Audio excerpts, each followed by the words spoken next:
Welcome to Market Moves ETX.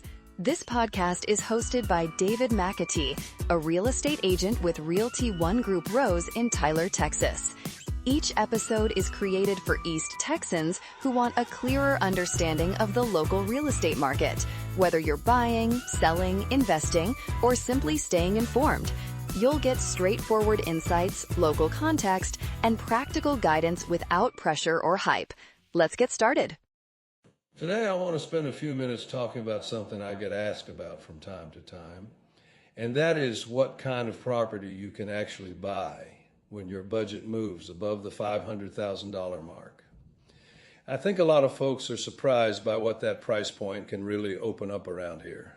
When people hear $500,000 or more, a lot of times they immediately think luxury. The truth is, out here in East Texas, luxury can mean something a little different than what people picture in bigger metropolitan areas. In a lot of places, that kind of budget might buy you a house sitting close to your neighbors on a relatively small lot.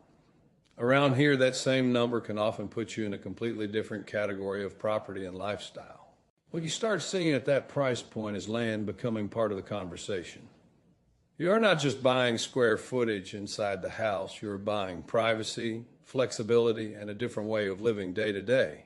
Acreage properties in this range often start opening the door to anywhere from 5 acres to 20 acres or more, depending on location and condition. Sometimes you're looking at custom-built homes, workshops, barns, gated entrances, and outdoor space that gives people room to breathe. One thing I always tell people is that land changes how you evaluate a property. It is not just about how many bedrooms or how updated the kitchen looks, because acreage creates value in ways people sometimes overlook. For example, I've seen buyers fall in love with the house itself and completely ignore the fact that the land layout was working against them.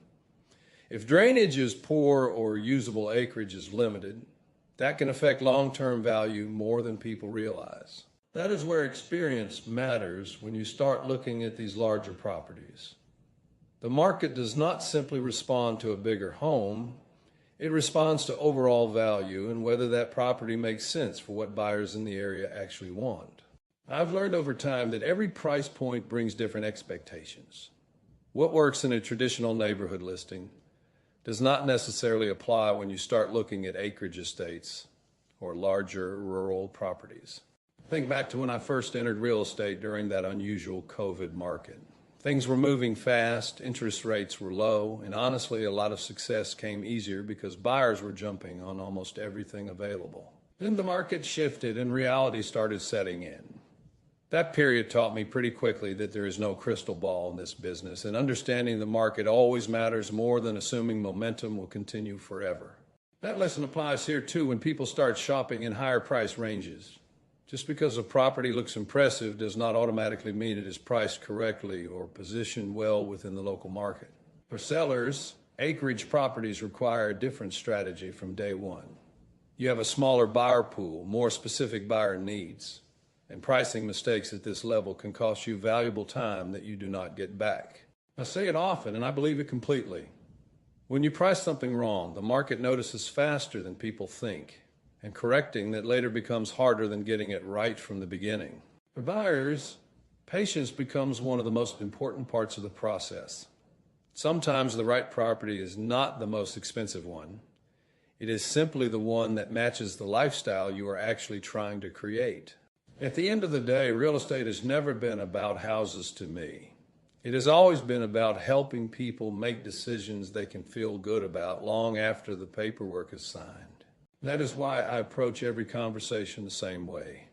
I would rather tell somebody the truth and help them make a smart decision than push them towards something that does not serve them well. Thanks for listening to Market Moves ETX podcast. For more local real estate insights and written articles, visit marketmovesetx.com. If you'd like to connect directly, you can reach David at 903-437-7126. That's 903-437-7126. Market Moves ETX podcast is hosted by David McAtee with Realty One Group Rose in Tyler, Texas. We'll see you in the next episode.